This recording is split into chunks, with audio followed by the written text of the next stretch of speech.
We just found out that Flynn's is not a human. He's actually a fae. And do you notice? Flynn's faction is called Lightkeepers, but all their warriors, including himself, call themselves Ratnik. It's because the real Lightkeepers are already gone, and Ratniks are warriors that took over their responsibilities. Today, let's talk about the origin of the Lightkeepers. A long time ago, Snezhnaya was a nation of fae.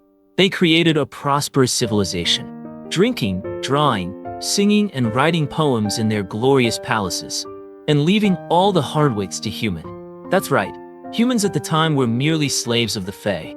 But facing the freezing climate and shortage of food, humans can only survive under the protection of fae. Of course, there were plenty of people that were freed from labor. But the reason is not their talent for art or science. It's their betrayal. They became snitches for the fae by betraying their species.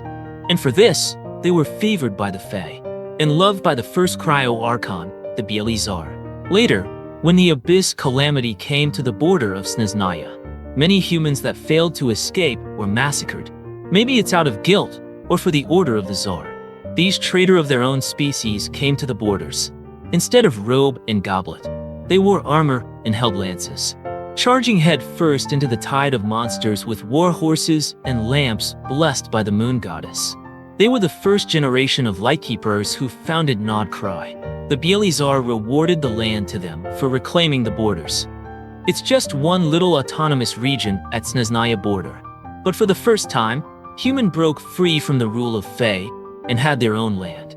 From then on, the Lightkeepers patrolled the night with lamps in hand, protecting the border from creeping abyss for the Bielizar, protecting the hard-earned paradise for humanity.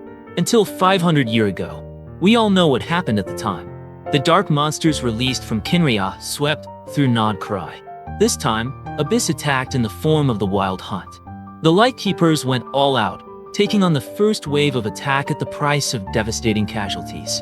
Just when they're considering seeking help from Snezhnaya, they spotted a huge Snezhnayan force with the banner of Fatui arriving at Nod Cry's border. But they didn't step into Nod Cry, nor did they join the fight against the Abyss.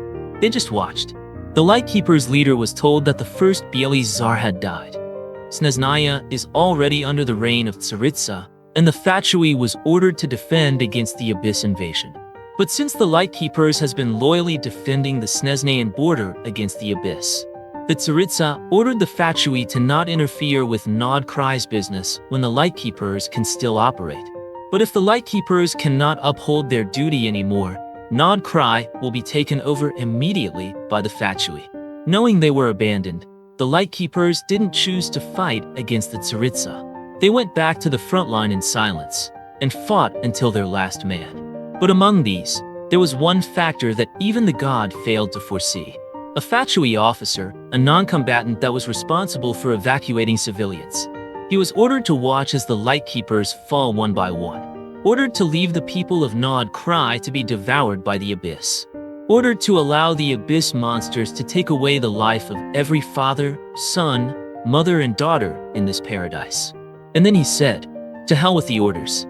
A whole company followed him and defied the order. It's all the people he could manage to command. That night, the Fatui higher-ups didn't know what the rebellious force had done. The only thing they knew is they can take over Nod Cry tomorrow morning from the Lightkeepers with their army. But by the next day, the abyssal black fog faded away with the winter mist. Under the sunlight was a group of soldiers with lamps in hand and Fatui badges thrown away. The blood on them could not stain their iron will. The broken weapons could not bring down their will to fight. Leading them was the officer. Holding the blood-stained lamp, the officer roared. Lightkeeper Ratniks still stands. That is the whole story of the Lightkeepers. To this day, the Ratniks are still fighting in the front line against the Wild Hunt. And what makes Flynn's unique is, he as a Ratnik is not a human. He's a fae that served Bielizar and enjoyed privileges in the palace. It's why he has this noble-like, elegant manner. As the servant of Bielizar, he should not be serving Tsaritsa. But don't forget that Nod Cry is a city for human.